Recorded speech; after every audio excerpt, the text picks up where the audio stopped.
Bonjour à tous, merci beaucoup de nous rejoindre sur Télévision Futur Média. Lundi 22 décembre 2014, on se retrouve en direct à la foire de Dakar ku ne xam ne ni foire bi fi mu tollu tembe moo lëmbe réew mi loolu nag moo tax boobu ba mu commencé ba tey Télévision Futur Média nekk fii looloo waral nag suñu ay programme lu ci ëpp ci ay émission fii la ñu koy defee en direct tey ji nag ci fajar gi fii nii la ñu yeewoo ca 6h45 ba tey naam sax 7h16 mooy doog a jot waaye nag ñu ngi fii ca suba ba léegi tey nag di bis bu njëkk ci semaine bi di bis bu njëkk ci yeewu leen yi nga xamee ni tout au long de cette foire dañ ci àndandoo ak yéen xam ngeen ni yeewu leen mooy matinal bi ñu jagleel sénégalais yi maanaam yéen ñi nekk biir réew mi ak it yéen ñi ñu tuddee sénégalais de la diaspora. Derrière moi elle s'active kooku mooy Alfie.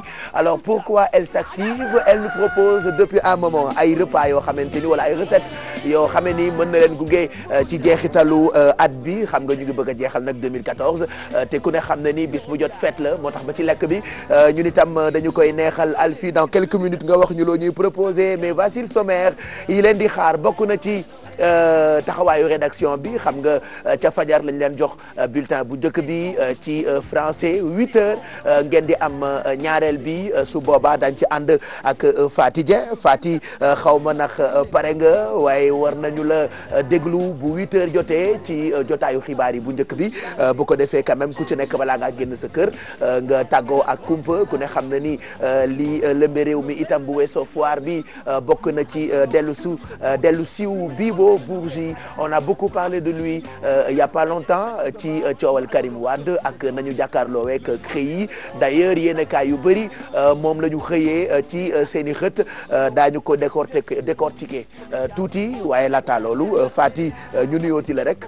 fayati leen rek nuyu téléspectateurs yi safo Télévision Futur Média. mbaa jàmm nga fanaane. waaw sant bu baax naka weekend bi. dama nga yeewoo jubaloo Almadi. non tey maa ngi ci foire bi. da ngaa ñëw foire. dama laa topp si. ba defoo ñi nga xam ne dañoo foog ni stand yi ibbeeku na ñu ñëw rek jubal ci stand yi bëgg a jënd jouet ak géej. yow Pape Cheikh non xam naa may bàyyi ba ci kanam bu fekk yeewu leen pare xam naa ñu tàngal biir yi doog a dem xool lu nekk ci biir stand yi. dañ maa xaw a énervé Bijou Ndiaye ak Kia Aidara fajar tel 6h50 au lieu nga ñëw liggéey nga ñëw di wër stand yi waaye yow ñii ibbeeguñu ana waa Casamance yi ñoom dañoo fàtte ni fii ñu ne soriwul ak stade de Casamance donc du coup on s'est réveillé ce matin avec beaucoup de xeetu géej bon on parlera de ça bu ca kanamee Fati bu ñu demee ba juróom-ñetti waxtu jot loo fas yéene yaatal. li ma fas yéene yaatal bokk na ca procès Karim Wade tey jii àtte bi dañu koy dooraat Pape Cheikh ginnaaw weer ba nu ko tegandee. Pape Cheikh Bibo Bourgi ñibbisi na ci Ndakaaru ci affaire yi loolu daañu ci dellusiwaat leneen lu ñuy waxaat it hydrocarbures yi njëkk yi wàññi nañ ko ci station service yi ñu bëri ñu ngay jëfee boobu la dogal ñeneen ñi dañuy xaar ñi leen di jox ndigal ca jaba itam naka noonu soxna yi rafetlu nañu ni ñu wàññee gaz bi bés bi nu jagleel artisanat njiitu réew bu Sénégal Macky Sall ñu koy xaar ca Mexe ku ne Mexe ne ngaay ak it nañu fonke consommer local Pape Cheikh. ngaay sax bu neexee Mexe tax yëgoo li waaw gis nga tey jii bu ñu naan ngaay dëgg. waaw koo dégg mu ne ngaay rek. c'est parce que Mexe tax. absolument xam nga ngaay itam dafa neex. waaw neex caraxu ngaay yaa ngi fi. daalu ngaay yi yére ngaay yaa ngi fi. yi ñuy ñaw. yow est-ce que da ngay dem ngaay. man waaw dem naa fa nag. mos nga dem ngaay. mos naa dem ngaay kay. ah oui ah donc tey daal ngaay nga xëyee. gis nga tey ngaay laa xëyee. jeex na kon juróom-ñetti waxtu nga yaatal xibaar yooyu le bu loolu weesoo naam sax Chérif new fii ci suba gi xam nga moom altine ak talaata moo ñuy jàppale.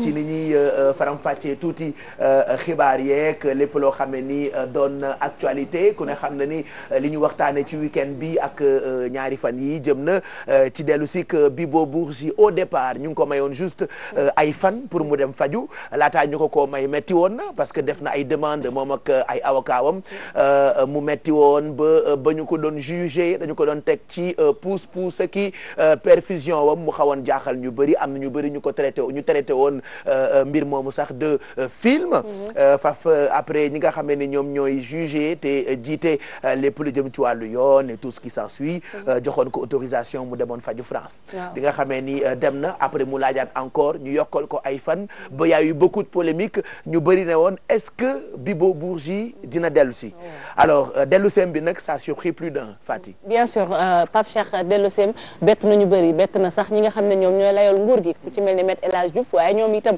li ñuy fàttali rek Pape Cheikh ni nga ko waxee Bibo Bourgi moom mooy principal co-accusé bu Karim Wade ancien ministre procès bi mu dooree coow li bëri na mois de juillet bi ñu génn lañ ko dooroon moom Bibo Bourgi jour bu njëkk ba la feeñ ni mu fësalee boppam mooy dañ ko andi ci fauteuil roulant jëlee ko clinique du Cap bi nga xam ne fa la nekkoon. c'était impressionnant waaw ak couverture ba docteur yi dar ko ak couverture bi ci télévision Futurs Médias def ñu topp ko. clinique du Cap ba ci biir palais de justice bu Ndakaaru fii lu perfusion bi di lang. waaw nga gis ñaari ñu defal ko ay perfusion mu toog dañ ko perfusé woon ñu ne mënul wax état de santé mayu ko avocat yi nguur gi ne dafay jouer film ñi koy layool ne dafa feebar coow li bëri lool beneen yoon ñu woowaat ko mu ñëwaat ci civière xam nga civière bi moom moo gënoon a doy waar sax fauteuil roulant parce que dafa tëddoon pratiquement donc coow li bëri ba nga xamante ni si ñu ne su dawee su demee dafay daw comme ni frère am def parce que frère am itam dañ koy woo ci procès bi lu ci mën a am bett nañu bëri parce que Bibo samedi ba léegi mi ngi Dakar procès bi nag tey jii lay ibbi mu mel nii c'est une affaire à suivre. voilà mu ngoog ba ci yenn kaay yu bëri noonu la ñu xëyee je pense que mën nañ leen woon juste xët yi ak ñoom ni ñu xëyee tey ci coow loolee nga xam ne ni moo jëm ci dellu sik Bibo Bourgi yenn kaay bii di Le Quotidien mu ngi def nataalu Bibo Bourgi moomule daal di def ci xëtam boobule jëm ci pàcc boo xam ne ni soxal na lii di Transrail ñu bind Transrail il veut garder 2% des actions le petit écartement de Abbas Jaber loolee la ñu xëyee ñoom tey def ci itam ni ci yéenekaay bii di Sud Quotidien par rapport ak dellu sik kii di Bibo Bourgi ak it commission rogatoire bi ñu ne Karim Wade va parler. waaw Karim Wade dina wax loolu la yéenekaay bi wax lu ci mën a am Pape Cheikh. tey nag wax gi moom ñu bëri dinañ ko xaar ndax procès bi. maanaam atte bi tey jii lay dooraat. ginnaaw bi nu ko dakkalee xam nga avant francophonie bi dakkaloon nañ ko indiwaat ko dàqaat ko. mu mel ni dàq beeg ñëwaat bi dafa bëri mais tey moom incha allah rabbi procès ba ñu ngi koy xaar te xam naa ni suñu xibaar yu 10 heures yi incha allah. daañu jokkoo ak suñu ndaw bi ñu teewal ci palais de justice. ba ci yéenekaay bi di Walfadjri xëyee na naam sax ak coow li nga xam ne ni moom la ñu xëyee tey ak parti socialiste xam naa dinañ ci ñëw waaye bind na ci lu jëm ci dellu sik kookee di Bibo Bourgi ñu ne revenu au bercail Bibo comparé ce matin ak it coowal li ñuy waajal jëm ci élection 2017 le PS sur la ligne de départ. waaw mu mel ni yéenekaay bi dellu si waat na Walfadjri ci mbirum Bibo Bourgi ak it nañ koy xaare tey jii ci ëttu attekaay bi ci Ndakaaru ndax nee ñu fi mu ne nii wérgu yaramam may na ko mu daal di taxaw def témoignage am parce que dañ ko wax a déglu moom mooy principal co-accusé bu Karim Wade leneen lu ñuy gis itam ci parti socialiste ak APR mu mel ni alliance ba daal ñu yéenekaay bi dafa gis ne day waaj a jeex xam nga Pape Cheikh seen comité central bi ak réunion bi ñu defoon ci samedi ji dégg nañ kàddu Ousmane Tanor Dieng ñoom li ñuy laam-laamee daal dañu yaakaar ni PS noppi na ngir demal boppam. mais qu'est-ce qui se passe xanaa jubóotuñu Macky ak Ousmane Tanor Dieng. parce que gis naa sax ci laas ñu bind ni le PS et l'APR à couteau tiré. waaw à couteau tiré xanaa dañuy xëccoo paaka waaye tam ñu daggante de. couteau tiré bàyyi ma waay xoolal. lii laa liir kat couteau tiré regardez ça c'est couteau tiré non et puis c'est en rouge couleur deret noonu la ñu xëtee. franchement couteau tiré bu ma téyee couteau nga téyee ci couteau bi mbaa duñu daggante. non daggante du ci am mais daal Pape Cheikh ñàkk juboo mënuñu ko wax mais li ñu wax moom mooy parti socialiste ñoom ay alliés lañu yu APR mais ñoom li ñu nanguwul moom mooy alliés yoo xam ne dañuy toog rek nekk ay benn wi donc ñoom li ñu gis moom mooy ay alliés lañu waaye itam ay opposants lañ te it xool nañu wala boog ñu ngay lorñe fauteuil yu président Macky Sall ci élection 2017 moom daal mu mel ni Pape Cheikh bu ñu sukkandikoo ci kaddu yi ñooñu parti socialiste jaarale ko ci yéenekaay yi 2017 incha allah soo moytuwulee dañu demal seen bopp. d'ailleurs dégg naa sax ñu naan dara leeragul ci seen bopp ndax fi mu tollu tembe laaj bi samp mooy ndax dañuy wéy di ànd ak Benno Bokk Yaakaar ci ginnaaw président Macky Sall ak APR rek ñu àndal yéenekaay bii di Populaire def na ci xëtam bu njëkk jëm ci coow loolu ndax ñoom dañuy toog wala dañuy wane seen bopp ci présidentielle yu 2017 le PS reste inflexible sur la reconquête du pouvoir ndaxte dañu leen artu ci lu jëm ci présidentielle 2017 loolee yéenekaay bi di populaire xëyee tey ci xëtam bu njëkk. populaire li mu xëyee mooy yeneen yéenekaay li ñu xëyee parti socialiste ak it seen réunion bi ak comité central bi. li ñu gis rek moom mooy Pape Cheikh parti socialiste bu yeboo ñu rafet njortu ne élection présidentielle 2017 dañoo nar a taxaw lan moo tax ñu nar a taxaw ñoom parti socialiste nee ñu li Macky Sall bëgg la ñu bëgg xam nga nag coow li ko waral Pape Cheikh moom mooy président Sall émettre na benn souhait que ni coalition Benno Bokk Yaakaar ñu am benn candidat élection 2017 li ñu gis nag fi mu ne nii ku nekk yaa ngi manifesté wu di xool. voilà bonjour Alfie ma nga ca ginnaaw ne coppaaral ci Alfie. waaw fi mu ne xam naa sa loxo yaa ngi xasan pour li nga war a togg waaye may ñu rek ñu yebbi yéenekaay yi quand même pour ñi seetaan ko bu ko defee balaa ngeen di génn seen kër ngeen xam lan la yéenekaay yi xëyee mais en tout cas bëri na ci ñu wax ci dellu sik Bibo Bourgi on le rappelle encore ak it li nga xamee ni moo jëm ci PS ak APR yéenekaay bi di Grand Place xëyee na ak nataalu Mahmoud Saleh xam nga barki Dembo Ndiaye rek Fatima Mam Fati wax nañu ci la mu waxoon jëm ci politique beeg taxawaayu président Macky Sall waaye nag ñu ngi def ci yéenekaay bi di Grand Place Macky ak Tanor harmonise Saleh désavoué le PS veut conquérir le pouvoir. waaw mi ngoog PS parti socialiste ponk boobu la ñuy bi nga daaneele la ñuy njëkkee dafa bëgg a jotaat ci nguur gi bañ ko ñàkkee yàgg na waaye fi mu ne nii li ñu gis moom mooy 2017 incha allah ñoom boo moytuwulee dañu présenté candidat leneen itam lu ñu nemmeeku mooy Mahmoud Saleh coow la gannaaw Moustapha Cissé Lo ba mu ko weddi ak it li mu waxoon ne Mahmoud Saleh ne ko président Macky Sall écarté bala mu koy écarté ak nit yi mu mel ni parti socialiste dañ ko fellu Mahmoud Saleh la mu waxoon Ousmane Tanor Dieng ci télé bi la toog weddi ko mu mel ni coowal politique ni Pape Cheikh yëngu na ndax ku nekk na it xam na ne ñu ngi dugg 2015 élection présidentielle li ci des bareetul. mu ngoog yéenekaay bi di Le Quotidien moom wax naa ko sànq sax ca ba may door ci mbirum Transrail ñu bind ni Transrail il veut garder 2% des actions le petit écartement de Abbas Jaber. waaw Abbas Jaber bu ñu xoolee ñaari gouvernement yi bu Sénégal ak bu Mali. dañoo bëgg a récupérer Transrail mooy gestion wu chemin de fer bi dox diggante ñaari dëkk yi. Abbas Jaber moom moo amoon daanaka moo amoon lépp. li ñu gis nag moom mooy li ko yéenay ñaari nguur yi.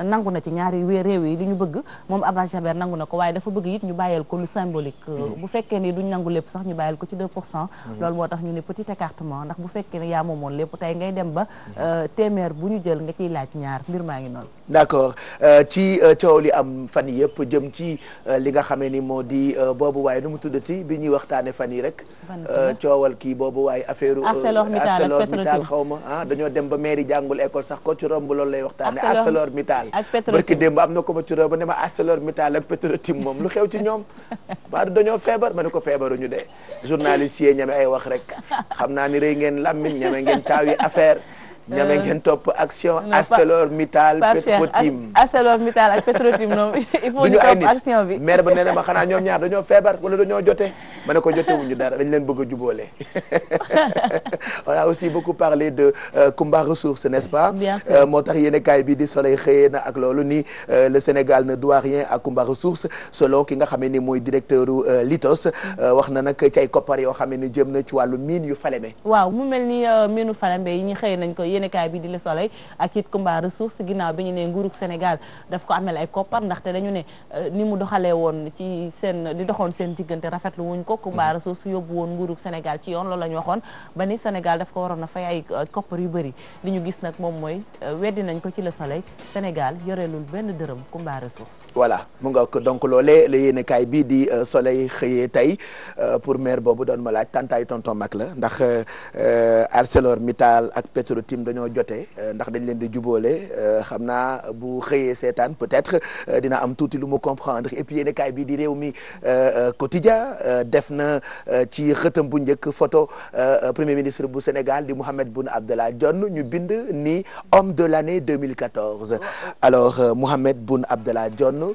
noonee la ñu ko defee ci yéenekaay bi. waaw njiitu jëwriñ yi Pape Cheikh wala élimaanu jëwriñ yi Mohamed Boun Abdallah Dionne la ñu tabb mu nekk homme de l'année loolu nag yéenekaay bii di réew mi lañ ko gisee yeneen yéenekaay yi nag fësalaguñu ko xam naa fii ak ci bëccëg incha allah daañu am lu ci gën a leer Pape Cheikh. mu ngoog gis ngeen ko ci yéenekaay bi di réew mi xam nga yenn saa yi da ngay kilbité maa ngi yore réew mi di wër réew mi fii ma yore ci journée yi c'est grave ça ah lëndee soof nag voilà et puis président Youssou Ndour ki jiite groupe Futur Média moom wax na ci l'Observateur maa ngi ciy ñëw léegi nii bu ko defee ngeen xam la nekk ca biir yëpp mais wax nañu ni wax na ndax Direct Info moom la xëyee mu bind yu sur le remue-ménage au GFM ñu ne Youssou ne muut mbaa mot. waaw Direct Info de bu ñu sukkandikoo ci moom loolu mooy kàddu Youssou Ndour ginnaaw bi ñu ne dafa am ñenn ñoo xam ne itam dañu doon ñaawlu li ñu leen di jëlee ci service yi yóbbu leen ci yeneen te du am mesure d'accompagnement président autant pour moi PCA bu GFM groupe Futur Média wax ci loo xam ne Youssou Ndour daf ni muut mbaa mot du samay kàddu maa ngi ko jëlee ci le quotidien lu ci mën a am daal am na am du am yéenekaay bi di l'Observateur moom feneen la génnee Pape Cheikh. d'ailleurs feneen la génnee bokkul sax ak li Direct Info wax ni président Youssou Ndour nee na il n'y a pas de malaise au groupe Futur Média je sais que dans quelques minutes dinañu dem fi nga xam ne ni moo di rédaction centrale bu l'Observateur bu ko defee ñu mën a am lan mooy menu l'Obs bu tey lundi 22 décembre 2014 laata ñuy dem l'Observateur Fati ñu dem ci ñaari yéenekaay yi des rek yéenekaay bii di Libération xëyee na ak coowal borom ñaari tur yi bind affaire du chantage homosexuel entre enseignants révélation sur le scandale la proie est fonctionnaire au ministère de l'éducation nationale ba def nataal boo xamee ni lépp lëndëm ak point d'interrogation. waaw mi ngoog yéenekaay bi di Libération moom foofu la génnee lu jëm ci wàllum homosexualité ak chantage ak it ñoo xamante ne si ay jàngalekat lañ. mu dox seen diggante ñu ne sax kenn kuñ cee joxañ baaraamu tuuma fonctionnaire la ci ministère de l'éducation nationale. donc ñoom ña ngay chantage ante bu ngoog loolu boo nekk ci yéenekaay bii di Libération ci wàllu tàggat yaram xam naa doo ci mën a sori sax moo tax ma lay laaj naan la boobu ban la. stade yéenekaay la.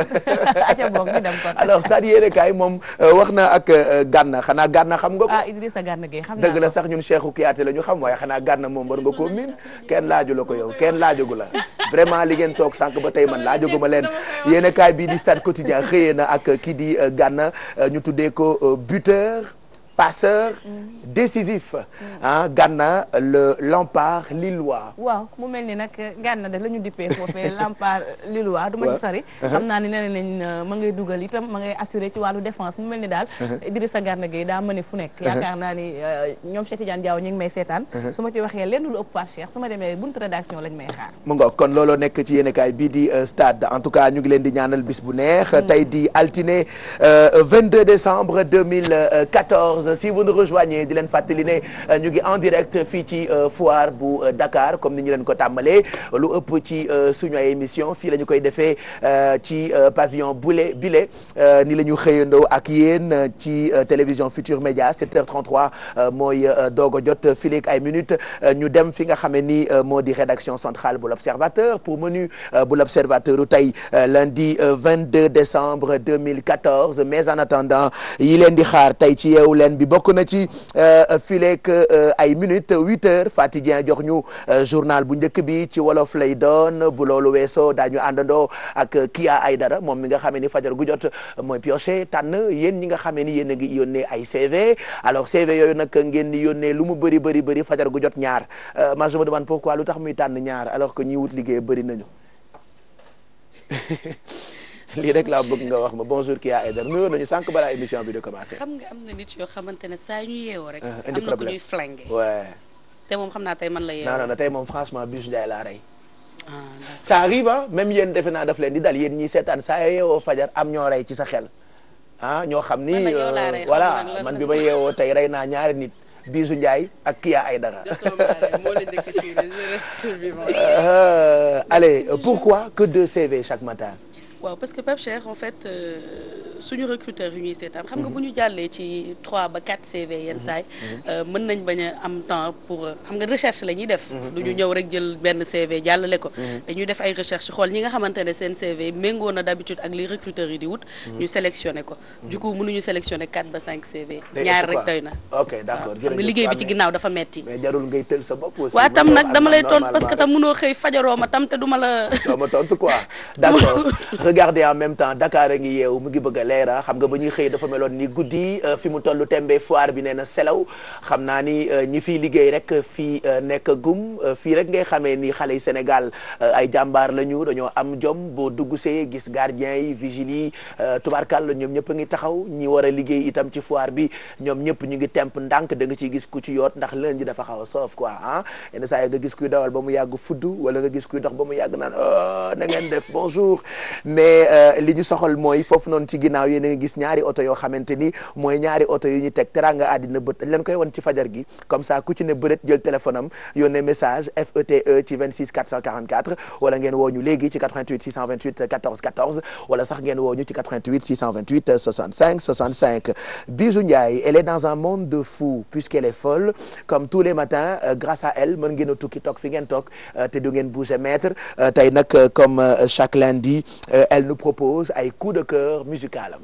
tey de Pape Cheikh fi ma dem sax dafa sori. correct nekk ci du ma ko sax seetaan léegi lan moo tax ngay wax ak man buy jàll damay fay télé bi man maa ngi dem. waaw bul dem s'il te plaît s'il te plaît s'il te plaît ok coup de cœur yi s'il te plaît on a très envie de nous faire plaisir fais-nous plaisir kon tey la leen di bu ñu stressé may mun a nekk nga fi bu ma bu ñu jógee indi benn stress alors wax ñu nan lay demee tey yan way nga tànn. alors benn groupe boo xam ne Pape Cheikh dama recherché ba tas xaw ma woon ndax japonais lañ chinois wala coréen finalement c'est des coréens JDX lañ tudd ak Tiang j'espère que noonu lañ koy woowee et ci trasu Gangnam Style la ñu nekk actuellement parce qu'il cartonne ensuite ñu dellu Nigéria xam naa di nga ni ma bëgg nga fa sax waaye Nigériens yi temps yi li ñuy def yëpp il faut que ñu wane ko donc on va parler de Flavor dans Golibé et puis on finit. mais tu as une fois parlé de Flavor. mais Flavor clip bi mu defaat nii. ok oh c'est trop beau faut qu'on en parle faut que ñu wane ko tuuti. exactement c'est vrai que Nigéria ñoom ñooy invité foire am na ñaata at. joxal benn at rek ma xool. et rapidement parce qu'on n'a pas le temps. quand j'étais petite je venais donc. foire am na ñaata at pas de quand j'étais petite ni quand j'étais avec mes copines. am na tu proposes. tricheuse dëgg 20 ans. am na 20 ans alors Bijou Ndiaye foire am na 20 ans. 23 ans foire am na 23 ans. foire am na 25 Fati bu fekkee xamuloo ko. yow tu proposes combien. lu ñuy gagné ba pare. 23 ans. lu ñuy gagné Pape Cheikh. question mais au début c'était pas annuel c'était. Voilà. Donc c'est pas la 23e. C'était pas annuel. On a parlé Ouais, de 23e édition yow ñaata nga wax nga ni. 23e édition. Bon. Lu ñu foire am na 40 ans. Arrête. Si il me regarde genre lu tax tu es tellement nul que loo wax du dëgg. foire bi 23e édition la Pape Cheikh. mais daawul am chaque année. Oui, mais elle a dit qu'il y a 23 ans, elle nous a soufflé une mauvaise réponse. Alors foire am na 40 ans souffler. n'écoutez pas ces gens-là qui sont en train de parler foire am na 40 ans pour xale yi kenn daaw ko def chaque année donc bi ñu koy organiser ak léegi am na lu toll ci 40 ans comme carrière u Kiné Lam ni mu amee 40 ans parce que le 24 décembre la ñuy célébrer 40 ans yu Adjaratou Kiné Lam donc ñun ñu ngi célébrer itam 40 ans yu foire bu Dakar donc tey lajj ngeen yéen ñëpp. xam nga souffle réponse dafa am. Khadija boo ñu souffle nous la bonne réponse s'il te plaît. Non, tu as dit 23 ans, c'est la 23e édition mais il y a 40 ans. mais man mi xam ne 23e édition. Mais j'avais am na pas fini. 23 ans di insister. J'avais pas fini si compteur. noppi leen. On finit par spécial Rakadio avec Pape Diouf. Alors voilà donc loolu ci coup de cœur yi la bokk ce sera pour tout à l'heure foire am na 40 ans ne faites pas comme elle ne faites pas d'erreur amul 23 ne calculez pas selon ci édition bi ñu toll parce que kenn daaw ko organiser chacun pourquoi mu def 40 ans on parlera de ça certainement bu ca kanamee avec quelques invités peut-être équipe d'organisation bu foire pourquoi pas dinañ ci jéem a choper kenn comme ça mu ñëw ci plateau bi expliquer ñu un peu foire bu Dakar ak it njëriñam Maymuna tey li ngay waxtaane soxal na ñu bëri ñu tuddee ko licenciement abusif alors licenciement abusif ça nous intéresse tellement que je reste convaincu que di ngeen concentré wu bu baax ci li Maymuna indi tey ndax nag dafay waxtaane lépp lu jëm ci wàllu yoon. voilà Pape Cheikh ma leen nuyu di nuyu ñi ñuy seetaan. donc comme ni nga ko waxee licenciement abusif la ñuy waxtaanee tey si ban cadre la ñuy wax licenciement abusif. ak ñi nga xamante ni dañ leen a licencier de façon abusive tamit yan moyen de recours la ñu am pour entrer dans leurs droits. ak tamit ci ban cadre liggéey ak si ban cadre dàq la ñu mën a wax lii c'est abusif. que dàq nañ leen quoi. waaw xam nga abusif mooy dàq boo xamante ni peut-être teguñu ko ci yoon. teguñu ko ci yoon wala préparé wu lañ si wala li nga xamante ni def nga ko jarul ñu dàq la. D'accord. Voilà. Alors yéen bu ngeen ci amee ay questions n'hésitez pas allez sur la page officielle Facebook dites-nous est-ce que mës ngeen ci dund dara ñu dàq leen dàq bu metti man mës naa di liggéey fenn ma ñëw rek ñu dàqee ma kayitu reçu ca buntu ba la ñu ko teg en plus on m'a dàq jour boobu comme persona non grata genre il est interdit à Pape Cheikh Diallo de mettre les pieds désormais ici dans nos locaux. Bon, après il n'y avait pas de contrat mais on parlera de tout ça. Racontez-nous un peu ce qui s'est passé ak dàq beeg ndax mës ngeen am licenciement abusif ou si vous avez des questions concernant licenciement abusif. Je sais que ça va t'intéresser parce que tu parles de boulot, tu parles de job et que moom bu waxtaanee licenciement di nga ci sànni sa grain de sel. Évidemment, n'est-ce pas Miss Pobar? mais évidemment avant muy intervenir li nga wax sànq dafa am solo parce que da nga ni dàq nañ la mais amoo contrat. loolu laa foog. dinañ ko gis ci kanam parce que mu ngi naan su fekkee amoo contrat jour boo commencé liggéey te signé woo dara rek tu es en CDI te loolu ñu bëri xamuñu ko. ñu bëri xamuñu loolu. voilà. D'accord. Ndeysaan. Si je vais intéresser. Yéen ñaar ñëpp laa juma leen arrêtez s'il vous plaît. Par rapport à la page Facebook de Yeewu Leen on est à 40 000 j'aime donc merci à vous.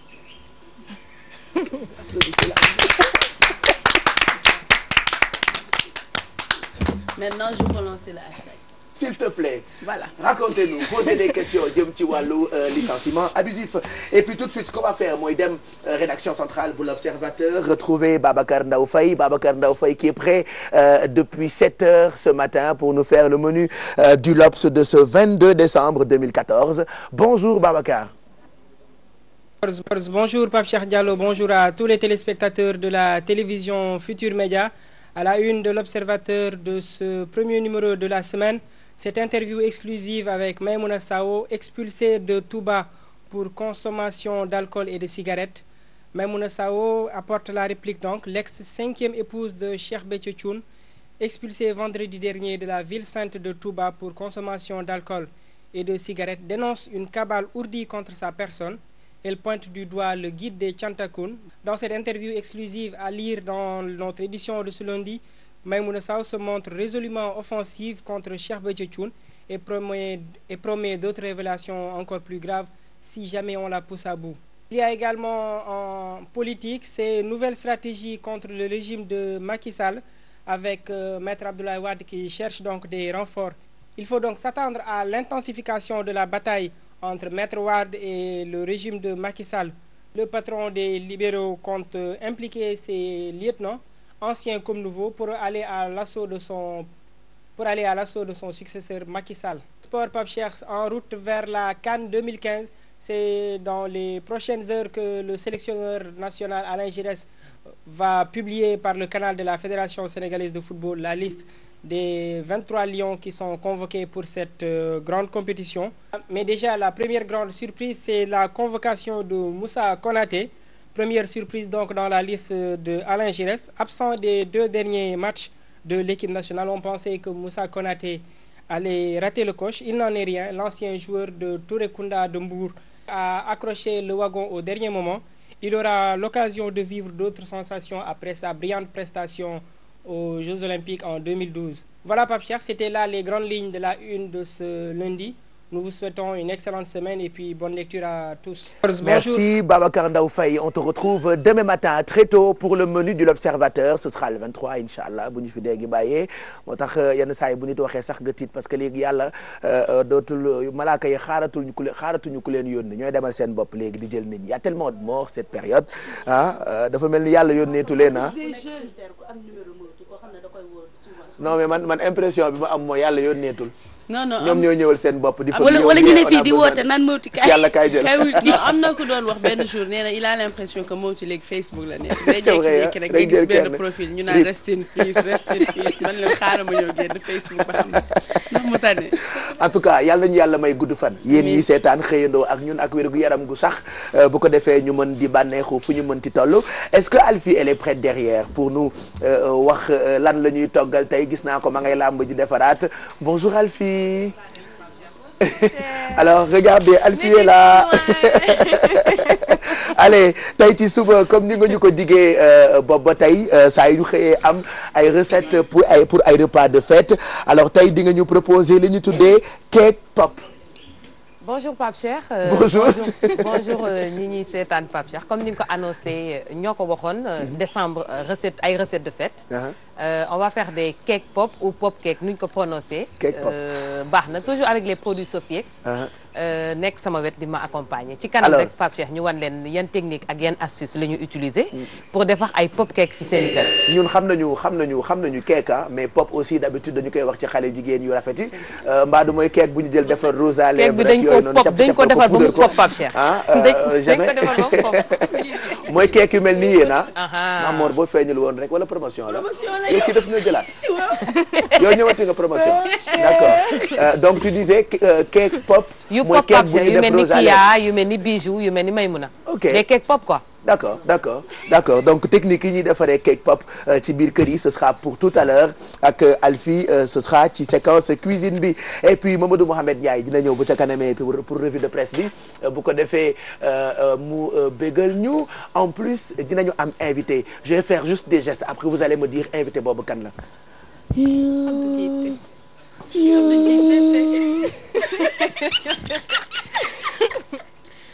kan la ok non Abdou Guité Seck il sera notre invité bu ca kaname xam ngeen ni Abdou Guité bu ñëwee dina wax ci li mu nar ci foire bi. alors loolu laa mënul comprendre ci Abdou Guité Seck il nous parlera de ça pourquoi buy woy wala bu nekkee di def vidéo day mel ni. est-ce que daawul def ay arts martiaux. j'ai rien compris. et vous n'avez pas remarqué que Abdou Guité noonu lay def. non mais Pape Cheikh y a ma tante qui fait Abdou Guité Seck bu yooyu danaan alaaji nii la merlo. bis bi ñëw na sa bés ñëw na bis bi ñëw na bisu mbégte ñëw na. c'est-à-dire même dans ses pochettes de CD il est tout le temps comme ça on l'adore nous. il viendra parce qu'il chante trop bien Ousmane Seck aussi ñu ngi koy xaar parce que ñoom bokk nañu ci programme foire il faut rappeler que dans quelques minutes ñu jox leen foire bi ak artistes yi nga xamante ni ñoom ñooy ñëw di leen woyal en tout cas ñun désormais fii lañ leen di yeewee c'est la seule matinale qui réveille et qui éveille ñaar la ñuy boole utile ak agréable tey lundi matin le pas de stress bu leen posé dara seeni xol def leen comme ñun bégee leen même au bureau quand il y a un dossier quand même assez sérieux n'hésitez pas de temps en temps cokkaas patron bi regardez Dakar qui se réveille mu ngi bëgg a leer bu ngeen amee chef ak seen ay boss cokkaas leen de temps en temps tooñ ko ne ko waaye yow sa tubéy ju moom rafet na ji xam nga yooyu dafay dëgëral diggante c'est vrai de temps en temps ça fait quand même du bien indi ay dose ou bonne humeur ci bureau yi c'est toujours important parce que quand tu as trop de sérieux toute la journée quand tu rentres chez toi tu risques de sippico sa famille et ce serait pas bien donc faites tout pour vous faire plaisir quand même donte liggéey bi bëri na te métti na te fin d'année la ñu nekk donc loolee la ñu bëgg faites comme nous en tout cas parce que bëgg nañu ni ñu xëyee yéen tamit ngeen xëyee noonu ni ñu yendoo moo tax ñu bëgg ngeen yendoo noonu 7h48 on va se faire tout de suite un point sur la météo c'est vrai que tey jii seddaay bi quand même xaw na wàññeeku ci fajar gi par rapport ak yeneen jours yi puisque nous nous sommes réveillés ce matin Fati avec 20 degrés à Dakar. Oui, 20 degrés à Dakar, c'est la température maximale Pape Cheikh pour la matinée. Ziguinchor également enregistra la même température 20 degrés.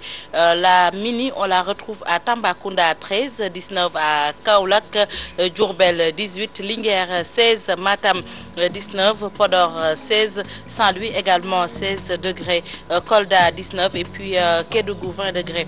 Dans l'après-midi 27 à Dakar, 32 à Saint-Louis, Podor 32, 37 à Matam, Linguère 32, 34 à Diourbel, 36 à Kaolack, Tambacounda 33, 34 à Ziguinchor et à Kolda et puis Kédougou 35 degrés. La première basse mer s'est produite à 2h50 et la suivante est prévue à 14h55. La première pleine mer va se produire tout à l'heure à 8h55 et la suivante à 21h20. L'activité des poissons sera haute. Amis pêcheurs, gilet de sauvetage de rigueur. Les meilleurs moments de la journée pour aller en mer, 1h06 à 3h06. C'était la première heure. La deuxième heure est prévue ce soir, 19h30 à 20h30. Le roi soleil a déjà fait son yeewu leen depuis 7h31. Il va se coucher à 18h46. Pape Cheikh mu mel ni seddaay bi tàmbali na bu fekkee ni itam tey xaw na tàng mais kuy ñëw fii na nga indaale sa petite veste parce que quand même si il fait 20 degrés il fait très frais ce matin ku xool ni ngeen solo ci plateau bi xam ne war nga indaale sa veste mais da ngay xam nooy solo nag après midi bi day xaw a tàng. moo taxit maam moo doon ñuy bëgg a rey manteau bu forox. manteau bi def ci kaw dama ko bàyyi fee ne ko manteau bi du yëg ci plateau bi. bi veste pa dafa indaale sax veste pa. Pajaas xam naa Pajaas lépp la indaale. maman ko sol mel ni pas Henri fi mu toll nii. il faut juste xam nga seddaay bi gars yi kenn ku ci nekk da ngay bëgg a feemal. Moi ce matin j'ai voulu mettre benn manteau boo xamante ni ça date de 35 ans mais je l'ai toujours parce que am na ay yére yoo xamante ni du ma sa xeew yi da nga koy génne seddaay ba seddaay bu seddaay bi passé dañu koy denc ci taatu waxande yi donc yi ñu dencoon ci taatu waxande yëpp ñoom piroweer ñoom jeket tubaarkàlla ñoom dégg rek ñoom bot yu forox yooyu yëpp dañ koy génne et quand même loolu mooy wane ni seddaay charme la jërëjëf maam Fati kon 8h ñu ngi lay xaar am nga temps dem ndékki quand même defar sa café gu baax te tàng am purit bu ko defee fi lekk juróom-ñeenti simili nga del si yaatal xibaar yi alors tey dañu yeewu xaw a énervé pourquoi bi ñuy ñëw ci yoon bi on s'est rendu compte que Sénégal mal civilisé gi ñuy waxtaane bis bu jot ci télé yi ak rajo yi nit ñi bàyyeeguñu ko benn yoon boo jaaree ci autoroute bi ak bëri na ci ay yoon nit ñi au lieu ñu jaar ci passerelle yi dañuy jaar plutôt ci tali bi ci autoroute bi yoon yoo xamante ni oto yi dañ ciy daw ay 100 et quelques à l'heure bu njombe ñëwee ba ñu faat ci nit ñun ñëpp ñu jàpp ni ndogal la waaye du ndogal moo tax ma d'accord ci woyu Cheikh Lo ba lu xew ñu ne ndogal am na yoo xam ni du ndogal alors ñun ñu nekk ci plateau bi chacun va donner un message pour ñu gën a dellu si waat suñu xel ci civilisé maanaam civisme ndax mënoo ñu defar ay pomme tubaab tuddee ko passerelle nga war caa jaaruloo ca ngay jaar plutôt ci tali bi et pourtant da ngay gis ko taxaw ci wetu pomme bi di xaar oto yu romb pour mu jéggi tali bi alors que mun naa yéeg ci kaw pont bi wàcc naam peut-être yéex na waaye bu la oto viré amaana doo yegg fa nga jëm te yéex weesuwul loolu donc loolu ça nous a tellement énervé ce matin moo tax on s'est dit puisque yeewu leen famille la entre ñun ak yéen et que tous les matins yéen a ngi xëy di àndandoo ak ñun ci télévision Futur Média peut-être ce serait quand même bien ñu fàttaliwaat leen ni nañu soppiwaat jikko yi nañu xoolaat doxalin yi nañu gënaat bàyyi xel ci li ñu tuddee civisme bisou. donc Pape Cheikh man li ma gën a marqué mooy benn jour dañoo nekk ci oto bi ngi daw vitesse ñuy romb benn mère ànd ak xale. ñuy daw traversé te comme ni nga koy waxee si suufu pont bi la ñu nekk. carrément si suufu passerelle bi c'est-à-dire que ci suufu passerelle bi ngay jaar carrément au lieu ngay yéeg ci kaw. je veux dire yow bu fekkee xale loolu nga ko jàngal noonu lay màggaale. donc yow peut-être am nga habitude def ko déjà c'est pas bien mais bul ci entraîner xale yi donc ce que je propose mooy xale yi école.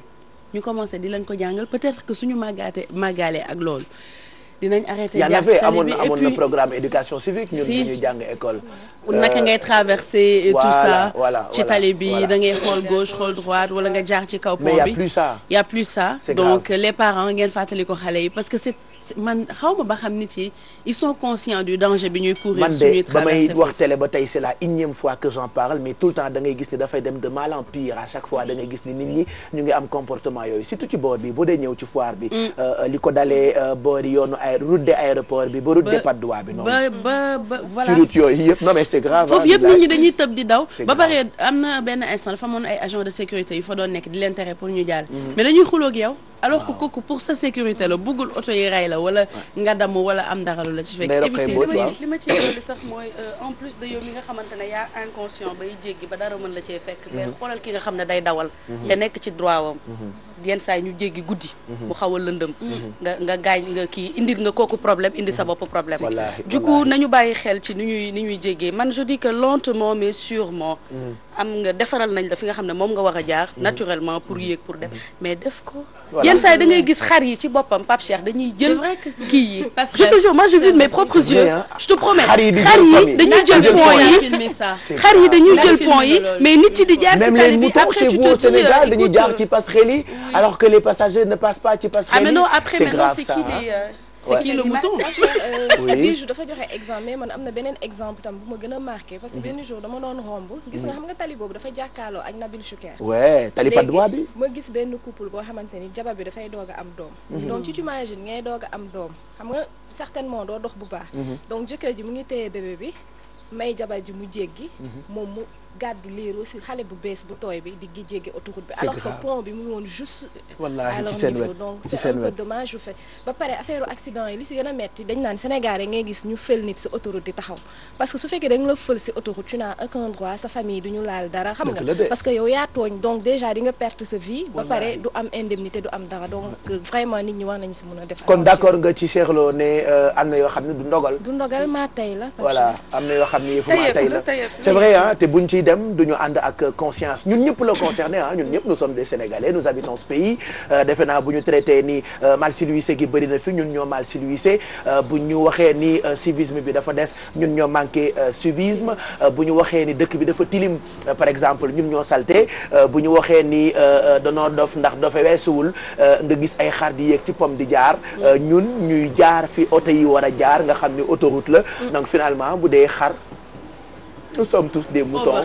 voilà donc nañu def tout ba di bàyyi xel ci yenn yi nga xamee ni ñu ngi ko tuddee ay actes de civisme et que je pense que ci 2015 bi on fera le maximum pour di sensibiliser lu jëm ci loolee nga xamee ni moo jëm ci wàllu civisme 7h56 bu leen fàtte ni ñu ngi jëm itam ci GFM en fait alors GFM en fait nag dañoo bëgg a bégal lecteur yu l'Observateur internaute yu gfm.sn auditeur yu Radio Futur Média ak téléspectateur yu télévision Futur Média loolu moo tax ñu indi GFM en fait alors avec la complicité de tonton Mac est-ce qu'on peut revenir un peu ci li nga xam ne ni moo jëm ci annonce bi d'ailleurs yéen a ngi gis nii ci biir foire bi ñaari oto yi ñu teg ñu ngi teranga àddina bët bu ngeen neexee mën ngeen déplacé wu seeni kër ñëw làmb oto yu tuuti ah na ngeen làmblu waaw dalal seen xel je sais pas est-ce que Bijou tu peux aller ci côté oto yi comme ça nga lambal ñu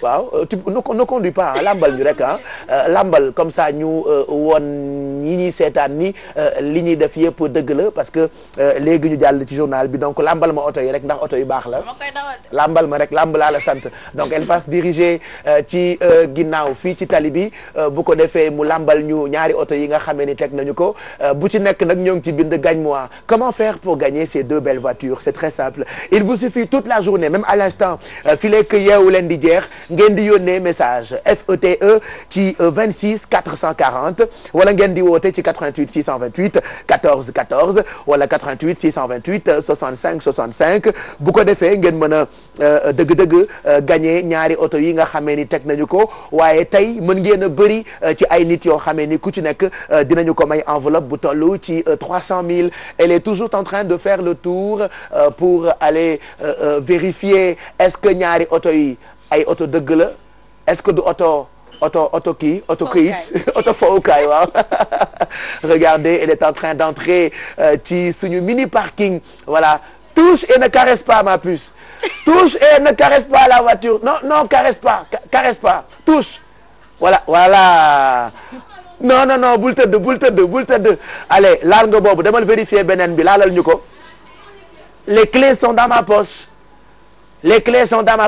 va te coucher sur l'autre bagnole va toucher plutôt beneen oto bi voilà regardez avec cette belle fraîcheur qui nous accompagne ce matin fii ci foire bu Dakar voilà tu veux une photo voilà allez fotol leen ma Bijou en attendant il est 7h58 ñu continuer regardez donc ces deux belles voitures elles sont magnifiques hein elles sont jolies hein gis ngeen ci seen bopp yow gis nga ci sa bopp Maymuna gis na ci boppam kii di Kia tamit gis na ci boppam mu ngoog alors ñee suñu ay xarit la ñu ndeysaan xam naa ñoom ñoo yore équipe nettoyage bu foire ñu ngi def seen ay tenues c'est dommage qu'on ne pourra pas les voir elles sont en train de marcher comme quoi jigéen ñi ñoo yàgg doon ay jàmbaar venez me rejoindre kaay leen ak seen i bale 8h jotagul kaay leen fii kaay leen jege ma kaay leen ak seen i bale ak seen i morceau waaw ñëw leen ma xool waaw fu ngeen jóge ni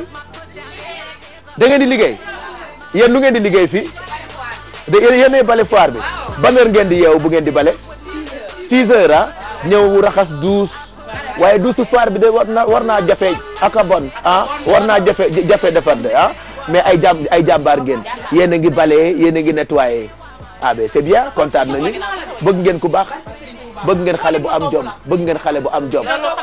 waaw bëgg ngeen xale bu am jom léegi may xale nouvelle technologie léegi dale mooy xale Snapchat ah waaw daw leen liggéey gaaw daw leen fompi ah lii la ñuy wax tey ci suba gis ngeen jigéenu Sénégal ni ñu amee jom xale yi fajar la ñu jël petit jëlal ma ñële xam naa ci standu Casamance bi la ñuy ñëw gis leen ñii def nañu seen i marinière xartum ñii def seen i marinière wax gis ngeen noonu ña ngay temp ndànk c'est ça c'est ce qui fait le charme de la foire lu ne nga fi gis en tout cas ñun lépp lu ñu fi gis dañ leen koy won parce que la télé c'est que allo la télé c'est que de la télé. voilà il est juróom-ñetti waxtu ñu jàll ci xibaaru si